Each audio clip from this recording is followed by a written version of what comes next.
Hello everyone, TurtleAgs here, bringing you another AFK journey video. I'm super excited to finally upload this video in which I go over everything you need to know about season faction talents.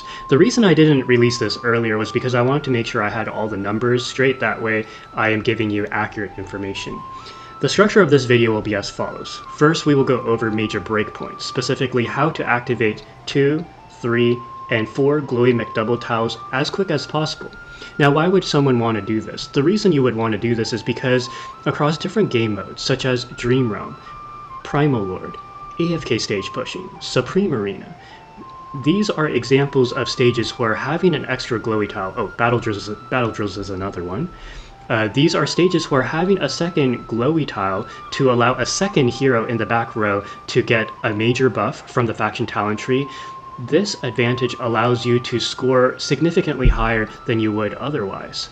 Faction talent tree is basically a game changer, and if you are aware of the ways in which you can activate more glowy McDouble tiles faster, this will give you a significant advantage in the end game, particularly if you are trying to fight above your weight class and compete against the other whales. So, we will go over those breakpoints first. Second, I will go over what I believe to be the most important faction talents that you should focus on. I forgot to mention, by the way, that in this video I will also go over the fastest way to unlock stage 3 and unlock the very first important node. And until you have the ability to unlock this third important node on stage 3, I don't advise resetting for this path, because you do need to sacrifice one glowy McDouble, from 4 glowy McDoubles down to 3 in order to achieve this quickly. However, there might be some advantages to doing so, which I will go over. There are pros and cons to doing this.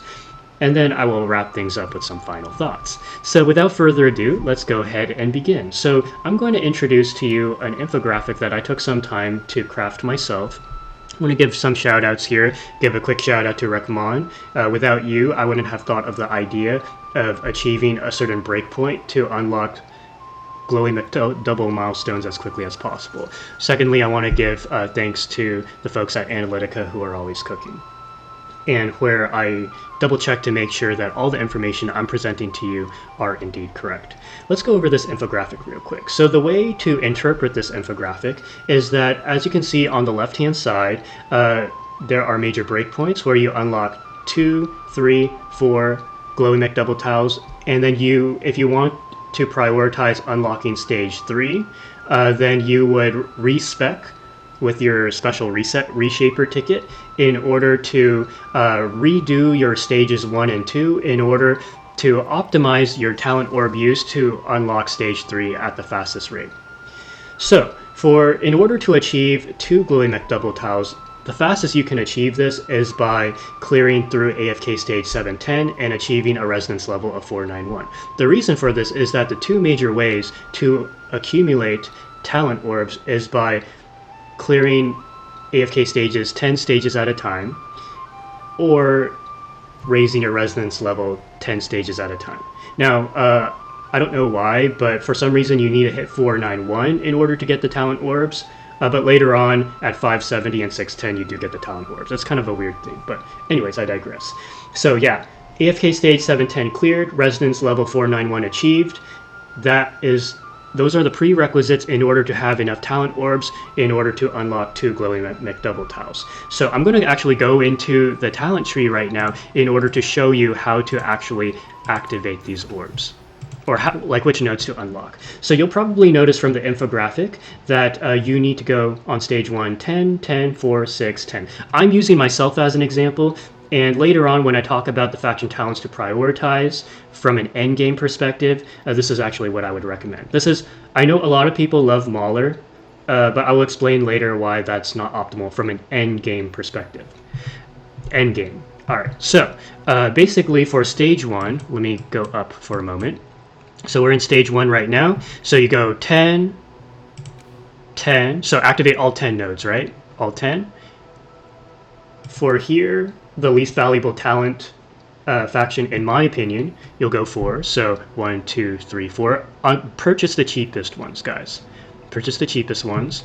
Then you go 6, 1, 2, 3, 4, 5, 6. That's the cheapest.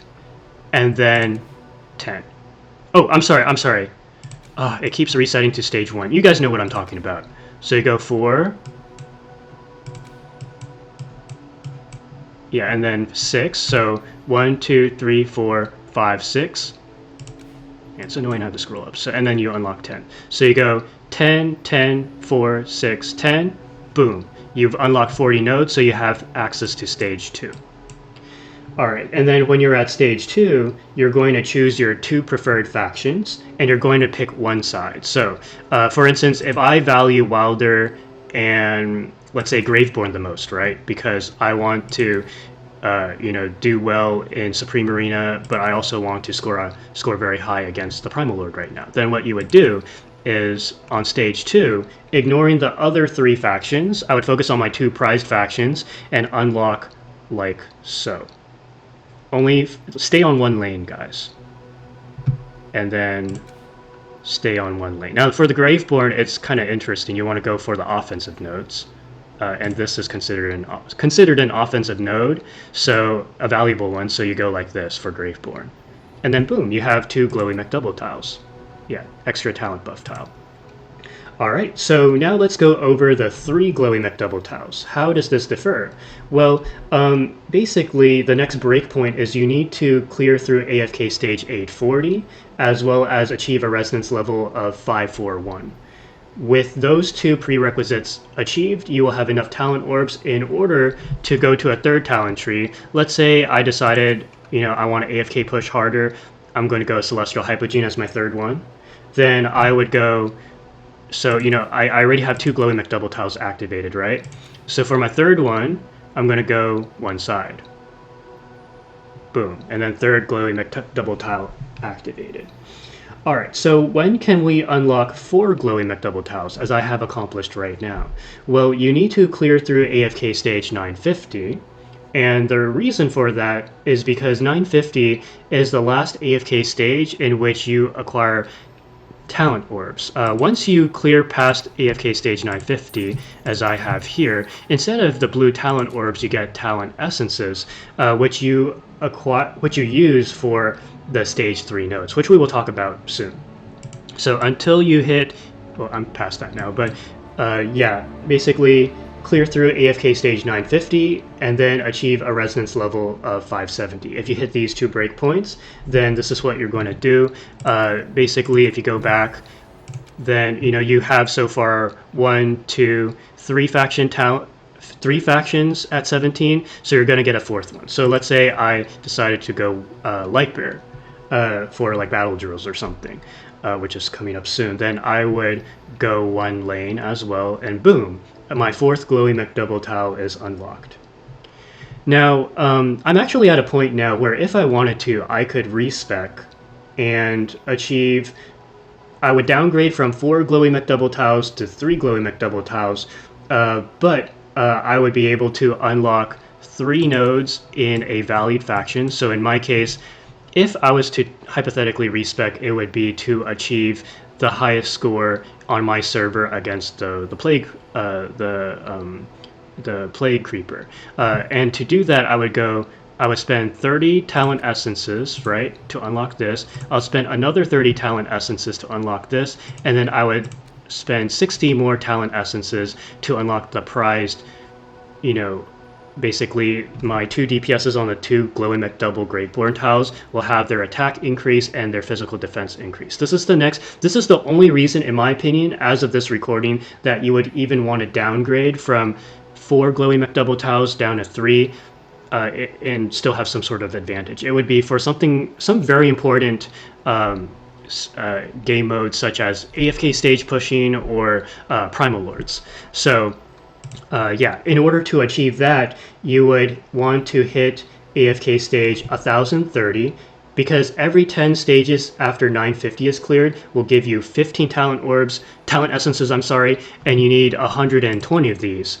So, that's how you arrive at 1030, and you need to be minimum resonance level 610, as I have accomplished here. So technically, if I wanted to, I would do so. But the thing is, there is an opportunity cost to everything you do. And that's kind of what I want to talk about right now, is when do we decide to, or what faction talents are the priority and what game modes are they relevant in?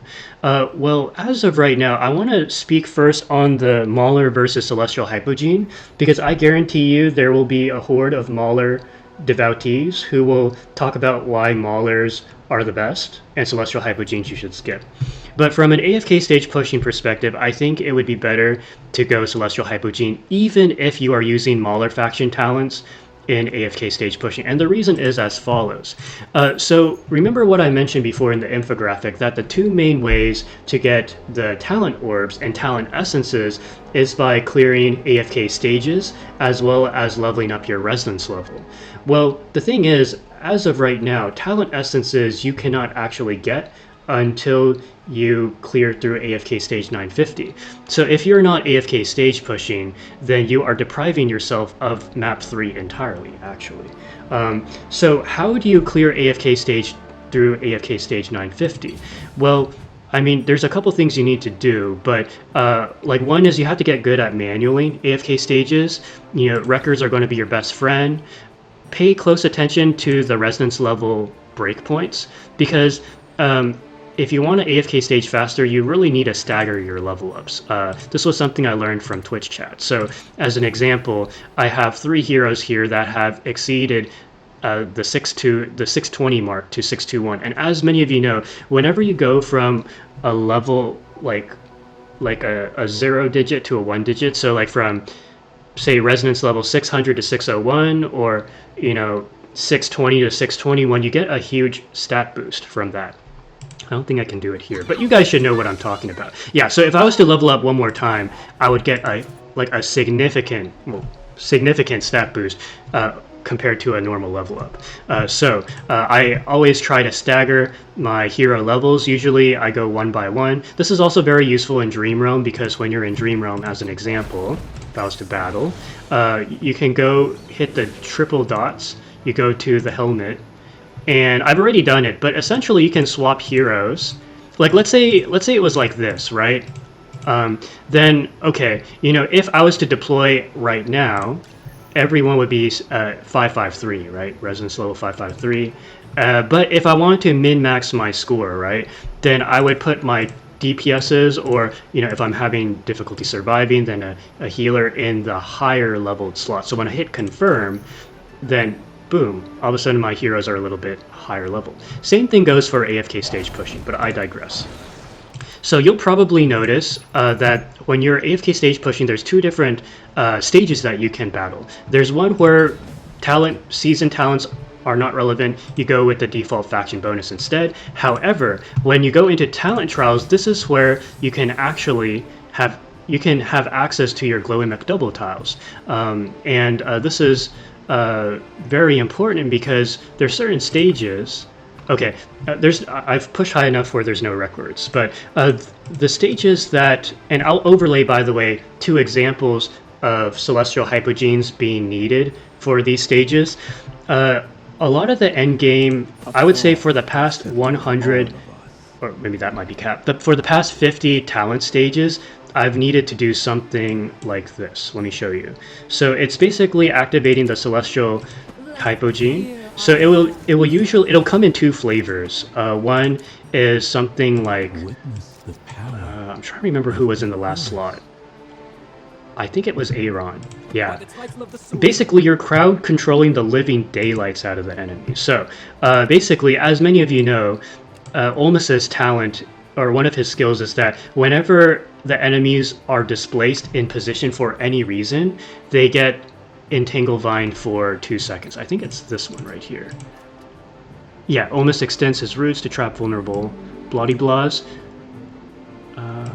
Yeah, anyways, there's somewhere in his kit that says that anytime the enemies are displaced, like they get bumped around or vortex or, you know, whatever, then they get Entangle Vined. And it can trigger as many times as the enemies are displaced. There's no cooldown or anything. So essentially what you do is you have a second McGlowy tile, a Glowy McDouble for the Dark Hole. I'll overlay the Dark Hole info. But essentially what will happen is that for 3 seconds periodically, your enemies will get suctioned into the Dark Void.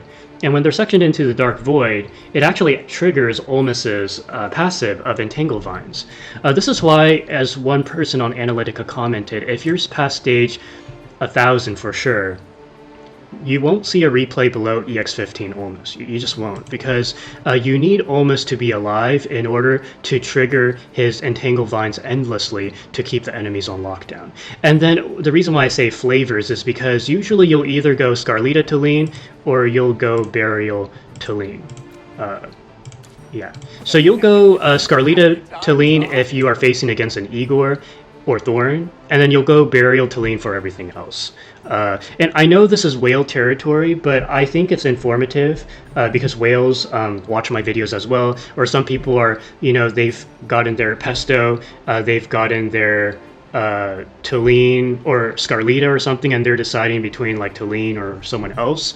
Yeah, like this right here works quite well, and this is actually what I'm going to run against this comp.